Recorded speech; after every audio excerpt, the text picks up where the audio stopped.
Hi students, how are you? Today I am going to discuss with Indian Penal Code. Okay, under section 304A. We already discussed 304A section, but here the doctor's negligence, medical negligence. Okay, so medical negligence. Under topic medical negligence, the same section 304. Before a medical professional is held to be liable for negligence, I will give you following things must be ascertained. Because number one is the doctor-patient relationship. The fact remains that when a physician agrees to attend a patient, there is an unwritten contract between the two persons, patients and doctors. The plaintiff entrusts himself to the doctor, and that doctor agrees to do his best at all times for the patient. Such doctor-patient contract is almost always an implied contract only, oral, not written. Sometimes written consent if any emergency operation that time. Okay, so except when unwritten informed consent is obtained, while a doctor cannot be forced to treat any person, he or she has certain responsibilities for those whom he or she accepts as patients. Some of these responsibilities may be recapitulated. Okay, in briefly, A. To continue to treat except under certain circumstances when doctor can abandon his patient. B. To take reasonable care of his patient. Okay. C. To exhibit reasonable skill. The degree of skill a doctor undertakes is the average degree of skill possessed by his professional brethren of the same standing as himself.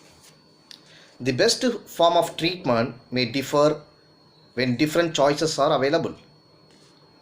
There is an implied contract between the doctor and patient where the patient is told in effect, medicine is not an exact science.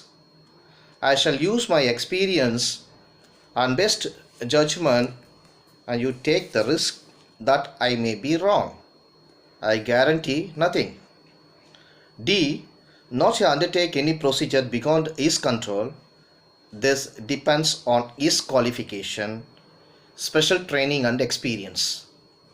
The doctor must always ensure that he is reasonably skilled before undertaking any special procedure or treating a complicated case. And he means last. Professional secrets. A doctor is under a moral and legal obligation not to divulge the information or knowledge which he comes to learn in confidence from his patient, and such a communication is privileged communication. Okay, as per the Evidence Act. The formation of a doctor-patient relationship is integral to the formation of a legal relationship and consequent rights and duties. Forming the basis of liability of a medical practitioner due to the very nature of the medical profession, the degree of responsibility on the practitioner is higher than that of any other service provider.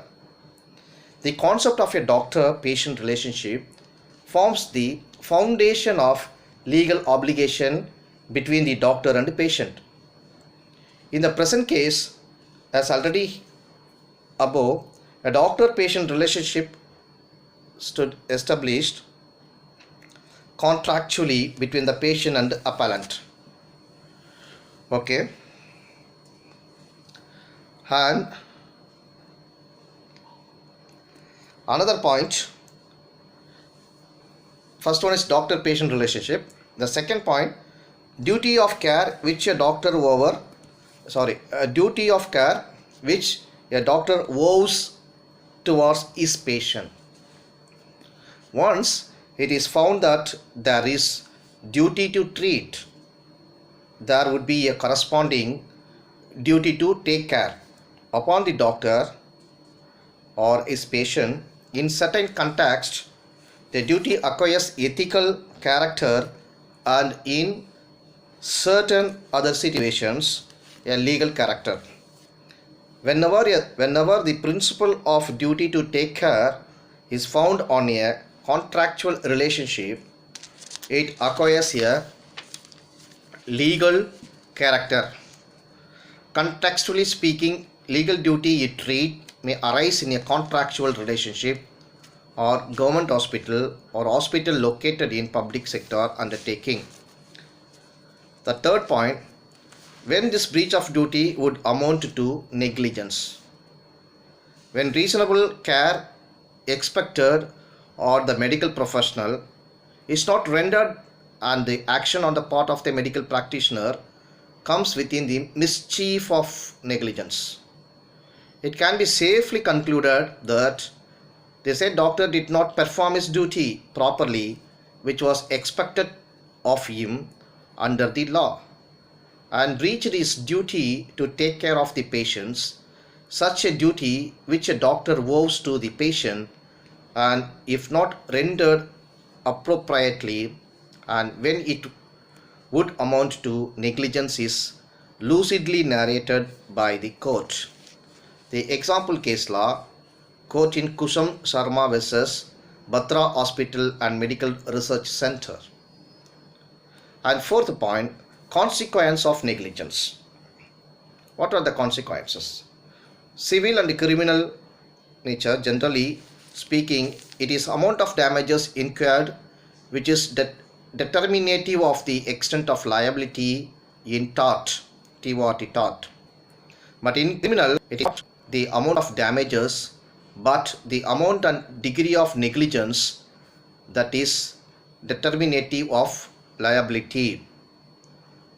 If the patient has suffered because of negligent act or omission of the doctor, it undoubtedly gives right to the patient to sue the doctor for damages. Okay, this would be a civil liability of the doctor under the law of tort or contract. The eminent jurists and leading judgments have assigned various meaning to negligence. The definition involves three constituents of negligence. Number one, a legal duty to exercise due care on the part of the party complained of towards the party complaining the former conduct within the scope of the duty. Number two, the breach of the said. And third, consequential damage. Cause of action for negligence arises only when damages occurs. For damage is necessary ingredient of this tort, that means civil cases. The fifth one, when criminal liability is attracted, the medical negligence. For fixing criminal liability on a doctor or surgeon, the standard of negligence required to proved should be so high as can be described as gross negligence, GROSS, gross negligence or recklessness. To fasten liability in criminal law, the degree of negligence has to be higher than that of negligence enough to fasten liability of damages in civil law. The essential ingredients of mens rea cannot be excluded from consideration when the charge in a criminal court consists of criminal negligence. In order to hold the existence of criminal rashness or criminal negligence, it shall have to found out that the rashness was of such degree as to amount to taking of hazards, knowing that hazards was of such a degree that injury was most likely imminent. The element of criminality it introduced by the accused having run the risk of doing such an act with recklessness and indifference to the consequences, where negligence is an essential ingredient of the offense. The negligence to be established by the prosecution must be culpable or gross and not the negligence merely based upon the error of judgment. The only state of mind which is deserving of punishment is that which demonstrate an intention to cause harm to others, or where there is a deliberate willingness to subject others to the risk of the harm. Negligent conduct does not entitle an intention to cause harm, but only involves a deliberate act subjecting another to the risk of harm with the actor is aware of the existence of the risk and nonetheless proceeds in the face of the risk. This however is classic definition of recklessness, which is conceptually for criminal liability and conceptually different from negligence, and which is widely accepted as being a basis for criminal liability. If the conduct in question involves elements of recklessness, then it is punishable and should not be described as merely negligent. If, however, there is nothing to suggest that the actor was aware of the risk deliberately taken, then he is normally blameless and should face at the most a civil action for damages. Okay, that's all. And another thing, the example of 304, as per the medical term, Boehm test. I'll give you this definition, Boehm test. These are all individual definitions. I just wanted to give you, then only can understand easily whenever